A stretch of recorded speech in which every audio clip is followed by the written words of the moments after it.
This is Eddie Hearn and we are weighing in.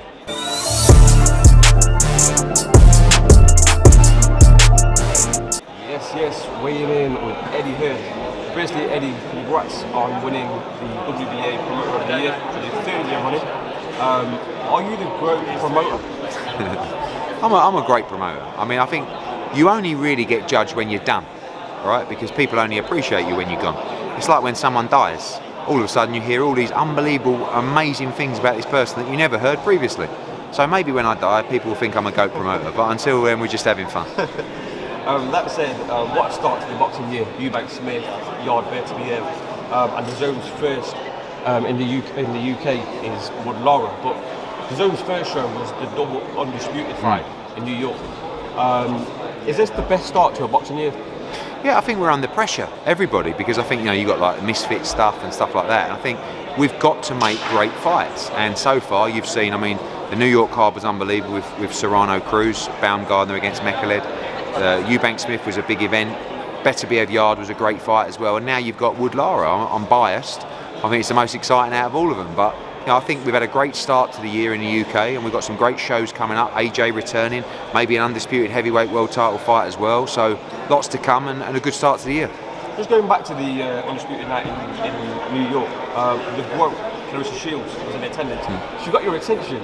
What was she saying? She said, I told you, you know, I was like, when we represented Savannah Marshall, I genuinely believed that Savannah Marshall would win that fight by knockout. And I did. Leading up to the fight, it was only a couple of weeks before the fight where I started to speak to people I really respected in boxing who said to me, there is no way Savannah Marshall will win this fight. I was like, So I kind of changed my mind, but it was too late. You know, and Clarissa's a great character and she's a great fighter as well. That said, let's focus on this massive week here in Knox. How impressed are you that the support Lee Wood's got, 95%, was sold out in 3 weeks? Massive. I mean, it's a great fight city. Carl Froch carried it for a long time, and now they've got someone they can get behind, someone that could be the best fighter in the division. So, you know, just like a couple of hundred tickets left, it's going to be a complete sellout on Saturday. Be a great atmosphere, great card, and Lee Wood deserves it. You know, he's given a lot to the sport, and it's great to see the city get behind him. Eddie, just on that fight, is this a bigger test than Conlon? It's a more dangerous fight than Conlon. You know, Conlon's a very good fighter, very tricky, very skillful, can be awkward at times, but Lara's a beast. You know, and this is a very, very dangerous fight for Lee Wood, and you know, hats off for taking it. A couple of weeks ago, we saw Josh Warrington. He made a visit down to the City Ground. Now we know you promised it after the Conlon fight, but is the City Ground fight a definite regardless of the outcome on Saturday night? Yeah, a lot kind of depends on dates and obviously the deal as well. But you know, if he fights Warrington, I think it'd be a tremendous at the City Ground. At the same time, you know, you've got the fight potentially at MEN, Ellen Road. It's a bit harsh on Lee being the champion, but who knows? You know, want to make sure both guys will make a fortune in that fight, and we'll see what happens. But first things first, he's got to be victorious on Saturday. Eddie, coming away from this card, EubankJr tweeted that he's activated the rematch clause against Liam Smith. Did he have any other option to activate it? You think? I don't think, you know, in the short term, not really. I mean, the Conor Benn fight is very lucrative for him, but we wait on the WBC's decision. So I don't know the ins and outs of the rematch clause. I mean, look, Liam Smith's going to make a lot of money in that fight, so I bet he was happy because he'll fancy he can beat him again. But yeah, we'll see if that fight happens.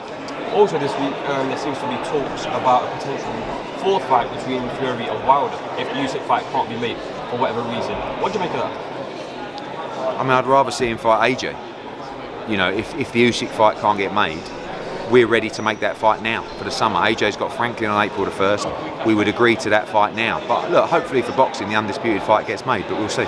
Just on the big man, April 1st, he returns against Jermaine Franklin, and people are already calling it April Fools.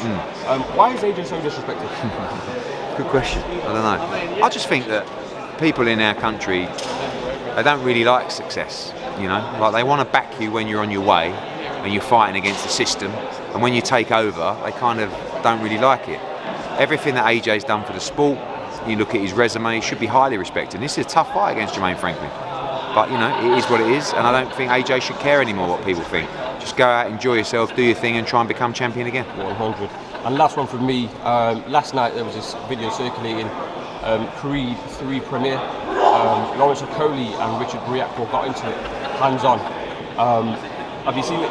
Yeah, I don't know, someone said it was a bit of a set-up, but I doubt it, you know, but both guys, strange from both guys because they're not really like that. So I don't know the ins and outs, but I'm guessing you'll now see a fight. Absolutely, needs to be made. Listen, Eddie, thank you for your time and thank you for weighing in. Cheers, mate.